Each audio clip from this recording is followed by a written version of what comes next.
And as 2020 comes to an end, tonight we reflect on what happened this year and how it changed our community. Fort Wayne Mayor Tom Henry sat down with Fox 55's Caleb Saylor this afternoon to talk about the city's impact from this year's events and how it'll shape plans for the future. The city of Fort Wayne has faced several challenges throughout 2020, from the COVID-19 pandemic, crime rates increasing, racial justice issues, and continuing economic growth.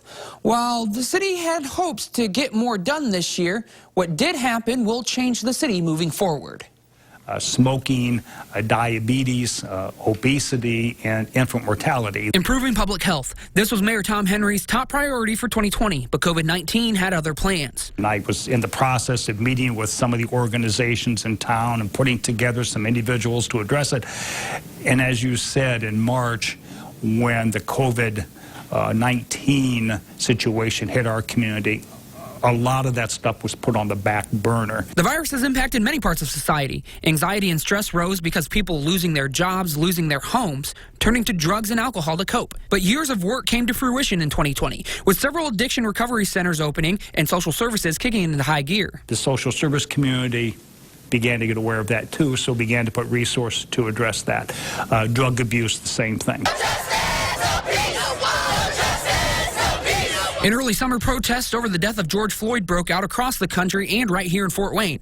Henry says peaceful protests helped leaders in our community, including himself, to reevaluate racial justice in our community. What happened to George Floyd, we never want to happen in Fort Wayne. So let's make sure that we have policies and protocols to prevent that from happening. The city created a committee on police reform and social justice, meeting every other week to come up with ideas to improve relations in Fort Wayne. The list of recommendations will be coming out soon. One of the calls for change: stop having police do many things they weren't specialized in, like handling mental health or suicide calls. Henry says this is going to be addressed in the future. What we're doing is we're hiring a social worker, maybe even two, to be able to address situations like that. August brought questions surrounding the Electric Works project. The deal between the Redevelopment Commission and the developers was pulled, and Mayor Henry worked to make sure the deal came back to life, getting more people involved in the plan. And when you're talking about $65 million now and ultimately $280 million, that's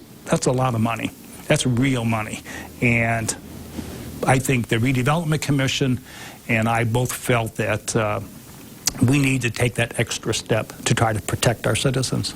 Through all of this, the pandemic still went on, with cases and deaths growing locally. And while the city is still addressing the virus, Henry is turning towards 2021. My staff and I have met, and there's no question there were several initiatives that we had planned for 2020 that have been deferred to 2021, and understandably so. Tomorrow night at 10, hear more from my conversation with Mayor Tom Henry about what he hopes to get accomplished in the upcoming year.